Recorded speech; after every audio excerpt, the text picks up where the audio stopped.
Hey guys, কি অবস্থা? সবাই কেমন আছেন? তো আজকে আমি নিয়ে আসলাম ঈদের পরের দিনের খাবার। তো গরুর মাংস খাইতে খাইতে খাইতে খাইতে মুখ আর রুচি নাই। এই জন্য আজকে মারে বলছি শাক রান্না করতে। তো মা কচুর শাক রান্না করছে আর মাছ দিয়ে আমদা রান্না করছে, সাথে গুঁড়া মাছও আছে। একদম নর্মাল আজকে খাবার। তো গরুর মাংস খাইতে খাইতে খাইতে খাইতে মুখে রুচি নেই, তার জন্য আজকে নর্মাল খাবার নিয়ে চলে আসলাম।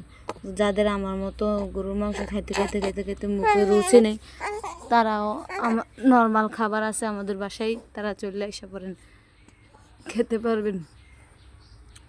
তো এখানে কচুর শাকের উপকারীর কোনো কিছুর তুলনা হয় না। কচুর শাক খাওয়া অনেক উপকার, আমার তো খুব পছন্দ কচুর শাক। আমার কচুর শাক অনেক ভালো লাগে, কারণ আমার কচুর শাক খেতে অনেক মজা, রান্না অনেক কষ্ট, খাইতে মজা।